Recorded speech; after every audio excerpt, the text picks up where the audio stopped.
माननीय मंत्री जी, सपा प्रमुख अखिलेश यादव गाजीपुर में सभा करने पहुंचे थे। वहां सभा को संबोधित करते हुए उन्होंने कहा कि अगर इंडिया गठबंधन की सत्ता मिलेगी तो पक्की नौकरी और पक्की वर्दी मिलेगी। इस तरह के बयान को लेकर आप क्या कुछ कहेंगे?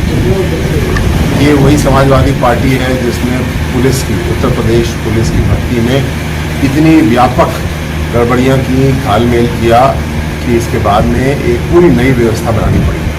उसके बाद में अखिलेश जी को दोबारा जब मौका मिला 2012 में, तो इन्होंने फिर पुलिस की भर्ती में गड़बड़ियां की।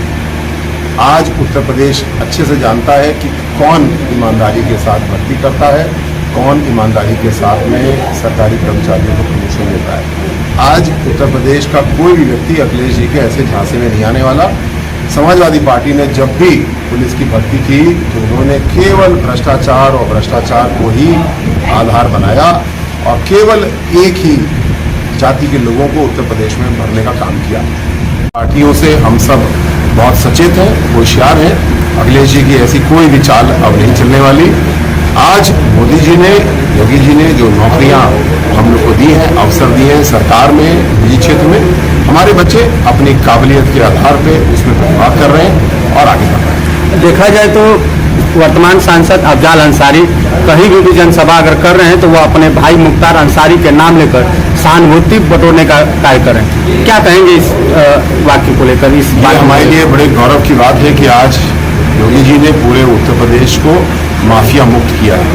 यही गाजीपुर जो दंगों की आग में जाता था, जहां माफिया गर्दी होती थी और हमारे गाजीपुर का नाम बदनाम होता था, हमारे लिए बड़े गौरव की बात है कि ऐसे माफियाओं का अंत हुआ और भविष्य में आने वाले समय में हमारे गाजीपुर में, हमारे पूर्वांचल में जिस प्रकार विकास की लहर आदरणीय योगी जी लाने में सफल हो रहे हैं, हम लोग भी इसमें अपना योगदान कर रहे हैं। अपने गाजीपुर को, पूरे पूर्वांचल को ताकत दे रहे हैं। पहले कोई फैक्ट्री लगती थी, निवेश आता था तो पूर्वी उत्तर प्रदेश में कम होता था, पश्चिम में ज़्यादा होता था। आज आप देखिए ग्लोबल इन्वेस्टमेंट समिट हुई और लगभग 1/3 निवेश हमारे पूर्वांचल में होने का संकल्प हुआ और उसको हम लोग जमीन पे ला रहे हैं। माननीय मंत्री जी, विपक्ष के लोग आरोप लगा रहे हैं कि संविधान इस समय खतरे में है।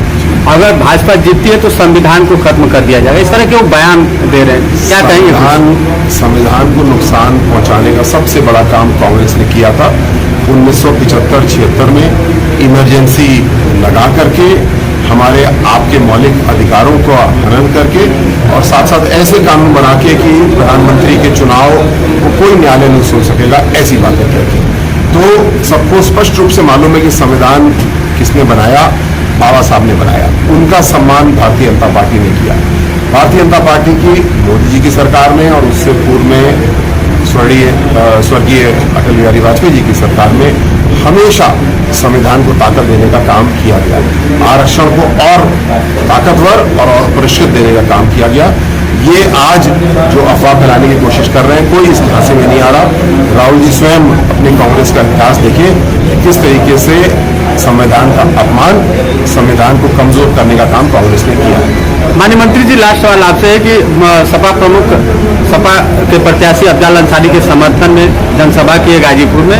उन्होंने कहा कि जो भाजपा 400 पार का नारा दे रही है वह 400 पार से हारेगी और प्रधानमंत्री नरेंद्र मोदी की जबान अब लड़खड़ाने लगी है। इस तरह का बयान सपा मुखिया के द्वारा आया है, क्या कुछ कहेंगे आप? समाजवादी पार्टी के साथ आज ना तो जनता है और ना ही उनके पास में कोई मुद्दा है। केवल एक मुद्दा है कि मोदी को हटाओ। मोदी को क्यों हटाओ? मोदी तो ईमानदारी से काम कर रहे हैं, मोदी देश का नाम रोशन कर रहे हैं।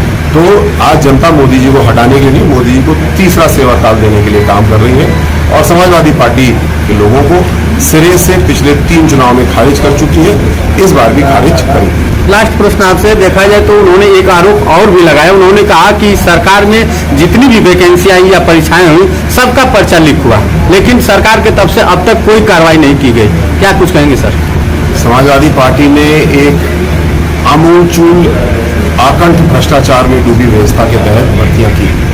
योगी जी ने इसको ठीक किया, बहुत हद तक ठीक किया, लेकिन साथ साथ ये भी, जब भी कोई पर्चा लीक हुआ तो ऐसे नहीं हुआ। उत्तर प्रदेश पुलिस ने, STF ने, हमारी अन्य संस्थाओं ने स्वयं इस चीज़ को पकड़ा। तो आज जब परीक्षा होती है तो योगी जी सारी एजेंसियों को लगाते हैं कि पर्चा लीक तो नहीं हुआ, और अगर लीक पाया जाता है तो अभी आपने देखा उत्तर प्रदेश पुलिस की परीक्षा थी, पर्चा लीक हुआ। पूरा गैंग पकड़ा गया, पूरा गिरोह पकड़ा गया और सबको जेल भेजा गया। सबके खिलाफ कठोर कार्रवाई की जा रही है। नया कानून लेकर के आए जिससे कि जो पर्चा लीक ना हो और अगर हो तो उसके खिलाफ कठोर कार्रवाई हो। तो जो माफिया गर्दी समाजवादी पार्टी ने पैदा की थी, नकल माफिया समाजवादी पार्टी ने पैदा किया था, योगी जी उसके पीछे पड़े हैं। करीब करीब 90% सफल हो चुके हैं। जो 10% काम बचा है आप देखेंगे वो भी पूरा होगा और हर एक भर्ती पूरी निष्पक्षता के साथ में, ईमानदारी के साथ में होगी। अच्छा, देखा जाए तो जो सपा के प्रत्याशी वर्तमान सांसद अफजाल अंसारी भाजपा प्रत्याशी पारसनाथ राय के ऊपर एक आरोप लगा रहे हैं कि वह एक बड़े शिक्षा माफिया हैं, शिक्षा माफिया की संज्ञा दे रहे हैं उनको, क्या कहेंगे सर अपने प्रत्याशी को लेकर? अफजाल अंसारी किसी को माफिया बताएं ये तो बड़े हास्यास्पद बात है। जो व्यक्ति, जो पूरा परिवार केवल हिंसा के आधार पे लोगों का, गरीबों का उत्पीड़न करके अपने आप को सत्ता में लाया और आज उनको लगभग पूरी तरीके से सत्ता से बेदखल कर दिया गया है। ये वोट गाजीपुर का इसी बात का होगा कि माफिया के साथ हमारी उत्तर प्रदेश की जनता बिल्कुल नहीं। योगी जी ने माफिया का सफाया किया है।